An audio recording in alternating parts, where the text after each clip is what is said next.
Hey everybody, it's Eddie here, and today I'll be talking about how it was like starting my own business and the process and how I overcame all the failures that came with it. This is the answer that I'll be answering from my Instagram, so if you'd like to ask a question, head over to my Instagram, click the questions icon, click send message, and you may ask your question. Now, if you are new or don't know what I do, I am a freelance screen printer and I've been doing it full-time for the past 2 years. Prior to that, I worked at a dance studio, a ceramic lab. I also worked at a restaurant. So did I ever know that I'd start a screen printing business? The answer is no. When I was actually working these multiple jobs, I picked up screen printing as a hobby back in 2012 because I had interest in clothing and I loved art, and so screen printing was one medium where I was able to do both. In the beginning, it was just me printing for my circle of friends, church, my dance group, and over time random people would come to me and say, "Hey, I heard that you print shirts, can you print this batch for me, this order for me?" And eventually I started getting a very small list of clients back in 2013 and 14. Then WOMA happened.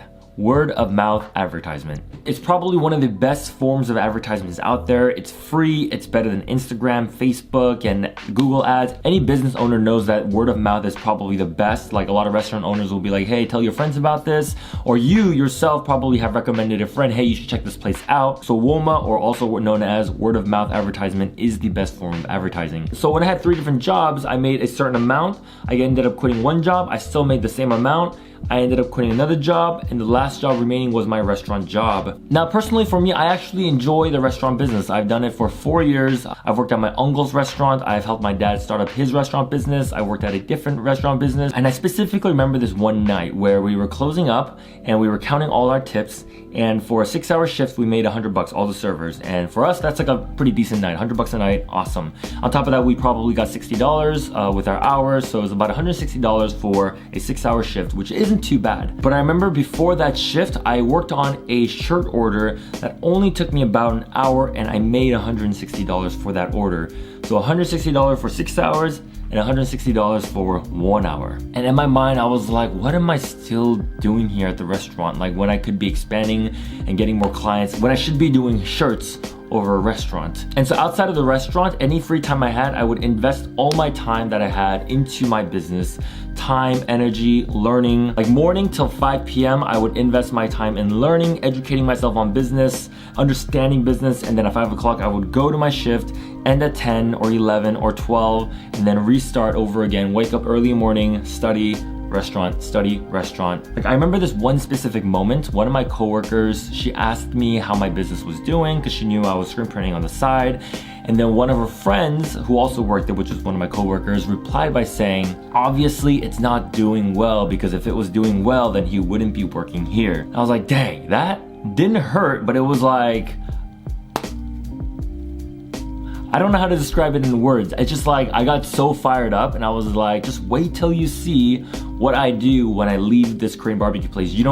What she didn't know was everything that I made in Korean barbecue, I just poured it back into the business. And so sometimes when you do start a business or when you're trying to pursue something, you do need to do 2 different things. You need a job to sustain and fuel your passion and eventually make your passion your full-time income. Sometimes it takes months, sometimes it takes years, sometimes it takes like 5 years. It really depends on what you want to do. Because you can't just expect to go into your passion all in and then expect that to become your full-time job, because you're going to be extremely discouraged in the beginning. You're not going to get any jobs, you're not going to get any clients or orders. That's why every artist needs a business partner and a business person needs an artist as a partner, because usually the artist doesn't know how to do business, and usually business people aren't talented in art. There's a funny story where business owners will gather at a dining table and talk about art, and artists will gather at a dining table and talk about business. And so usually artists are more inclined to their passions and like, this is what I believe in and this is what I want to do, but they completely ignore the business aspect. For Identi-t, we got asked to be in a retail store, and so I visited the store. They wanted to buy some of our products and shelve some of our products in their store,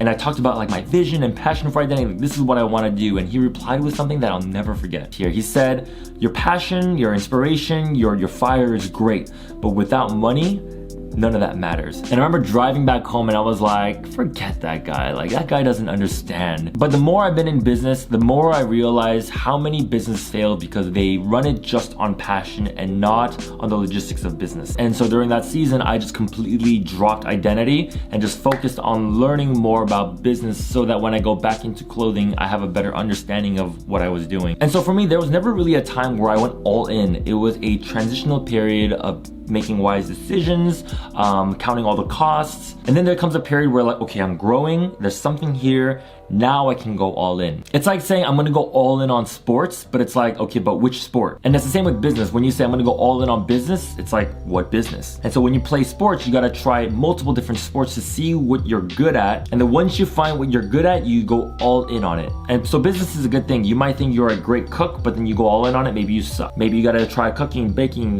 making coffee, or serving and see which one you're actually good at and then go all in on it. But there is that aspect of like, just because you're good at it doesn't mean you really love it, and just because you love it doesn't mean you're really good at it. There are people who are really good at business, make millions of dollars, but hate what they do. And there are people who like the idea of business and what business can do for them, but they actually are horrible at business. Business is nothing more than a tool to help people. When you're in business, you're in the people helping business. So again, starting a business for me took a lot of hard work, a lot of patience, and a lot of sacrifice. If you just ask me about like the beginning stages of screen printing, man, it sucked. Like I started screen printing in my small little bedroom where I slept, where I did all my studies, and I would do all the screen stuff in my bathroom in the sink with my shower head.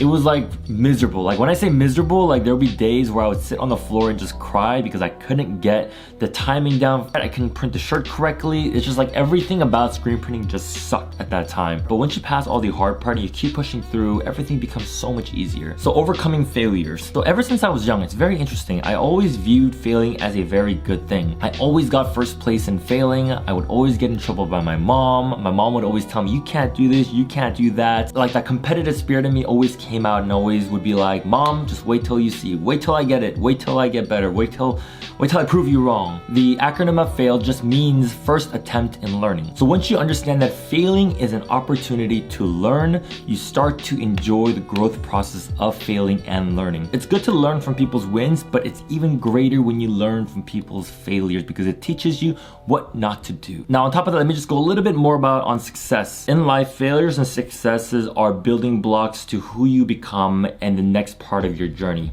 There's never a moment in time where like one failure or one success will be like the thing that makes you. People always wait for that one opportunity, that one chance, this one event, this one thing, one deal that helps them become like this influential millionaire or whatnot. You'll see people that have overnight successes, but you look at their history and there are years worth of experiences and failures and successes that they've gone through. So just know that it's a very long game. It's not a year, it's not 2 years. If you're in the game of business, it is one of the most intense games that are out there. If you enjoy it, it's really, really fun, but you really do have to enjoy and trust the process. Now, if you do want to pursue business or entrepreneurship, just know that hard work and sacrifice is a prerequisite. You can't expect to grow or to be successful without sacrifice and hard work. This means late nights, being disciplined with your time, saying no to your friends. It's part of the package. You can't avoid it. It comes with it 100%. Guaranteed. Create healthy habits and systems in your life that helps you succeed and become more disciplined. If you thought this video was helpful, give this video a big thumbs up. If you are new to this channel, consider subscribing. Thank you guys so much for listening in. If you have any questions or any comments that you want to let me know or ask, let me know in the comment section down below.